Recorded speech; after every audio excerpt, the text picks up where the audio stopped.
Alaydan qolgan bir ajib ikkita uchta gaplari bor. Ashraf Ali Tahonoviyning uylarida kanareyka qushlari bo'lar ekan, qafasda boqadigan sayroq qushlari bor ekan. Qushga kampirlari ovqat berar ekan.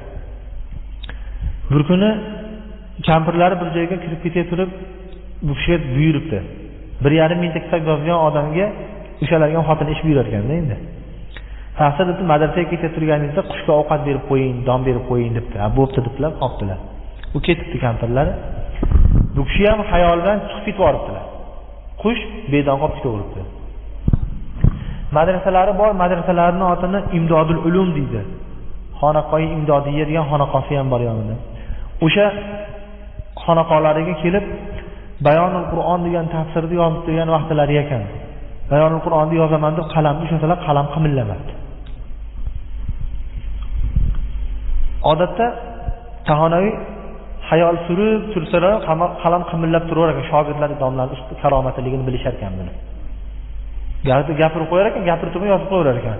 Ha, bu faqat nomni ushlab turar ekan xalosda, ko'z bo'yash uchun. Lekin asli Xudo taologa bergan karomatni yoziladi. O'shanda tafsirlarning ichida shunaqangi bir ajib tafsir bo'lgan, misli yozilmagan tafsir, Bayonul Qur'onning hindcha tafsiri o'zi. Keyin qalam qimillamagandan keyin yig'labdilar. Shogirdlarga qaraydilarki, Mavlona Shafiy Usmon degan shogirdlarga Shafiy dedilar.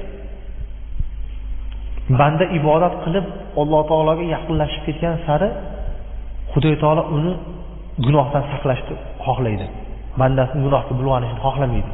O'shaning uchun bir gunohning yonidan o'tib turganda qalbidan ovoz eshitadi, falonchi bu ishni qilmagin, bu seni Xudodan uzoqlashtirib yuboradi degan gapni eshitadi, u ishdan qochadi. Yaxshi ishni oldiga kelib tursa, shuni ham qilgan, Xudoga ham yaqin bo'lasan deydi, o'sha ishni qildiradi Xudo taolo ba'zi. Lekin menda ham shu darajani topganman deydi. Shuna ish bor menda. Qalimda sado eshitaman, lekin buni qalam nimaga qimillamayapti, hech qanaqangi ogohlantirishni eshitmadim-ku. Qaysi gunohimga shu jazo mana shu hozir. Lekin nimada sabab nimaligini bilmayapman debdi. Desa yuragidan bir narsa ashrab, "Ho, qafasga qushdi doni nima bo'ldi?" debdi. Qalam tashab yugurib chiqib ketgan. Shafiy Usmon aytdilar, "Bilmadim" dedi. Nima yuragidan nima eshitib bilmaymi dedilar.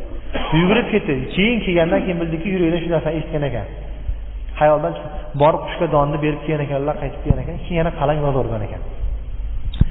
Alloh taolo sura Nisoda aytadiki, "Va ashiruhunna bil ma'ruf", xotiningiz bilan Xudo aytganda qanday go'zal muomalada yashang deydi.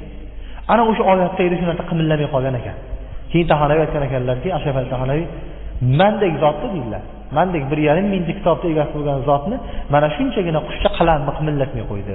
Demak, xotiniga aziyat bergan odamdan avliyo chiqmaydi ekan degan ekan.